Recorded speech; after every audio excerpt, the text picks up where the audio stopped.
अस्सलाम वालेकुम नाज़रीन, न्यू अपडेट न्यूज़ के साथ हाज़िर हैं Qaiser Nadeem. First of all budget पेश हो था पंजाब असेंबली में और वो डिले हो रहा है और उसकी वजह से कुछ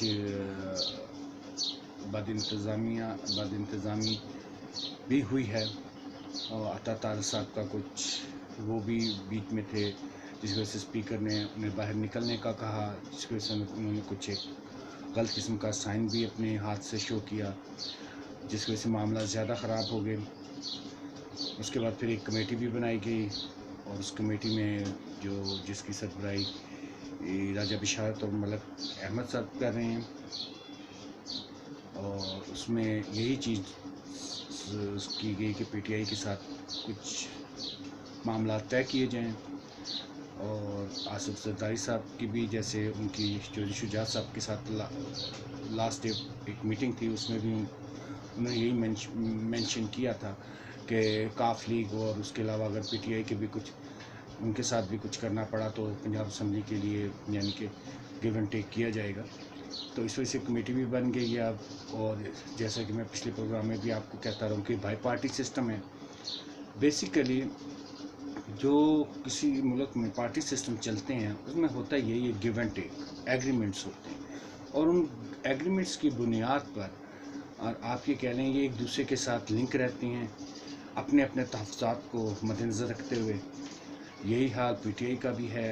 अब देखिए पीटीआई के जो से हैं वो उस कमेटी में दो तीन बातें भी की गई हैं, यानी कि नंबर एक जो सा है आप इस चीज़ को पहले कीजिए कि आईजी पंजाब को और चीफ सेक्रेटरी को भी बुलाया जाएगा पंजाब असम्बली में कि वो बताएं कि जो 25 मई को जो इतना तशद्दुद किया गया उसके बारे में और वो एक्सप्लेन करें। उसके बाद जो उनसे हैं पीटीआई पे जो केसेस बनाए गए हैं उनको जो सा है वो ख़त्म किए जाएं, जो पॉलिटिकल केसेस हैं।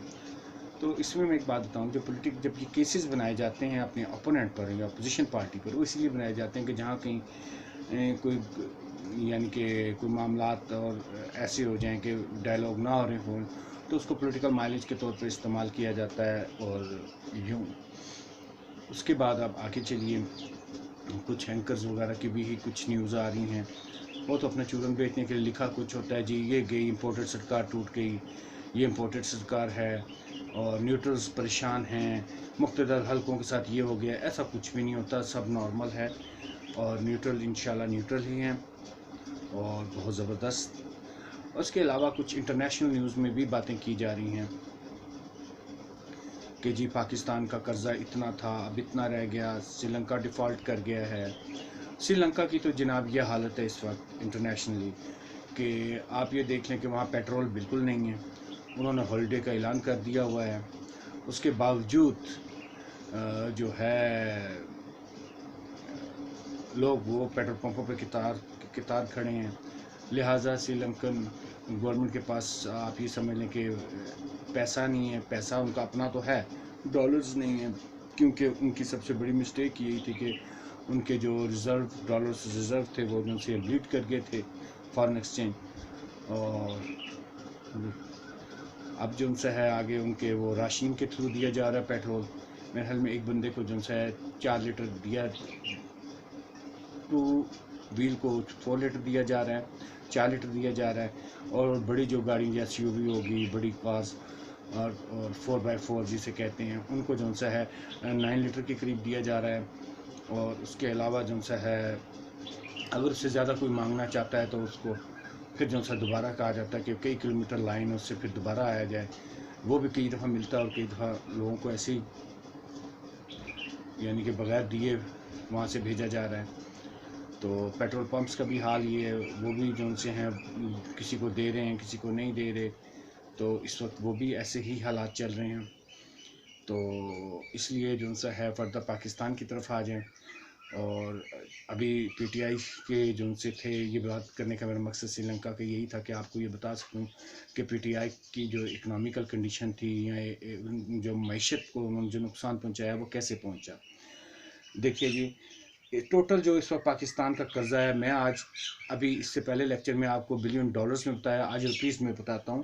249 بلین روپیز پاکستان پر ٹوٹل قرضہ ہے. 249 بلین پاکستان روپیز. ٹھیک ہے،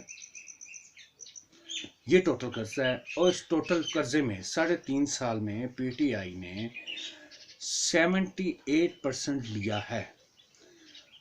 78% تاریخ کا ہسٹری کا 78% قرضہ لیا ہے. اب آپ سمجھ لیں کہ ٹھیک ہے 78% لیا ہے، لیکن جو موجودہ گورنمنٹ ہے محمد شہباز شریف کی، ان کے باقول 80% لیا گیا ہے. اس چیز کو ڈینائی کرنے کے لیے شوکت ترین صاحب آئے ہیں. انہوں نے ایک بیانیہ دیا ہے جو اس وقت انٹرنیشنل چل رہا ہے. ہمارے جو دشمن ملک ہیں ان کے اینکرز چلا رہے ہیں کہ شوکت ترین صاحب نے کہا ہے جی ہم نے 80% تو نہیں 78% لیا ہے، اور نمبر حقائق بتاتے ہیں اور منہ چڑھاتے ہیں. دیکھیں جی آپ نے تو لیا 78% ہے، یہ تو مجھ جیسے کو بھی پتہ ہے، باقی لوگوں کو بھی پتہ ہے، لیکن اس پہ جو کاسٹ آئی ہے 3.5 سال، کاسٹ کہاں چلی گئی؟ دیکھیں پیسہ لینے ایسے تو نہیں آپ بیٹھے ہوں گے تو کوئی آ کے آپ کی جھولی میں ڈال دے، اس کے لیے پورا مینیج کرنا پڑتا ہے سارا کچھ. اس پہ جو خرچہ آپ 80% ہی کر لیجئے گا اس کا، اور کیا رہ گیا پیچھے؟ صرف 78 اور 2% کے لیے جو ان سے ہے شوکت ترین صاحب آئے ہیں اور انہوں نے یہ چیز کی. اٹس مین کہ پی ٹی آئی نے ایکسیپٹ کیا ہے، یہ ان کی کارکردگی ہے، یہ ان کے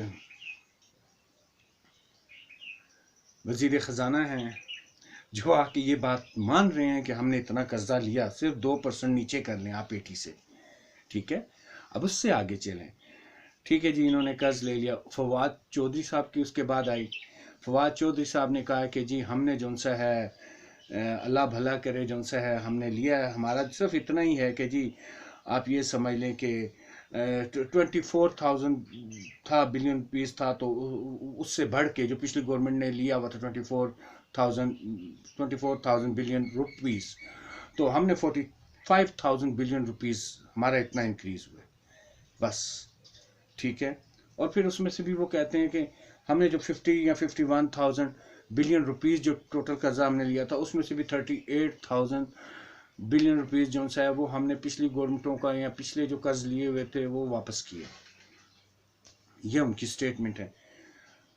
اب آگے چلے جائیں، جو اصل حقائق ہیں ان کے مطابق 24,000 بلین روپیز پہلے کا تھا اور 45,000 بلین روپیز انکریز کیا گیا.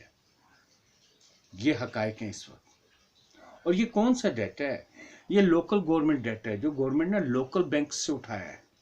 ٹھیک ہے، لائبلٹیز الگ ہے. اس کے علاوہ لائبلٹی جو واجب الادا ہے یعنی کہ ٹوٹل جو اس کے علاوہ ہے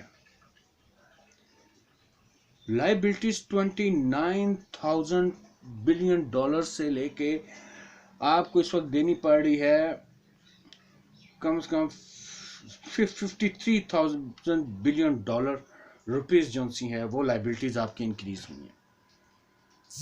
لوکل الگ اور یہ الگ.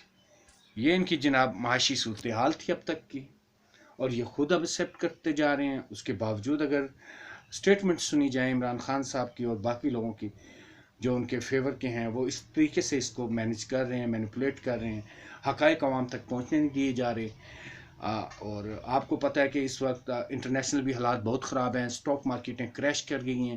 چلیے اب میں اپنے سیکنڈ جو سے ہے اپڈیٹس کے ساتھ آؤں گا اور اس میں آپ کو بتاؤں گا کہ انٹرنیشنل سٹاک مارکیٹس اور باقی پاکستان کی بھی سٹاک مارکیٹ اس میں سے بھی کتنے ٹریلین روپیز گئے ہیں اس وقت آپ کے. تو ان سب پہ ابھی پھر دوبارہ انشاءاللہ حاضر ہوتا ہوں. تھینک یو سو مچ. اللہ حافظ.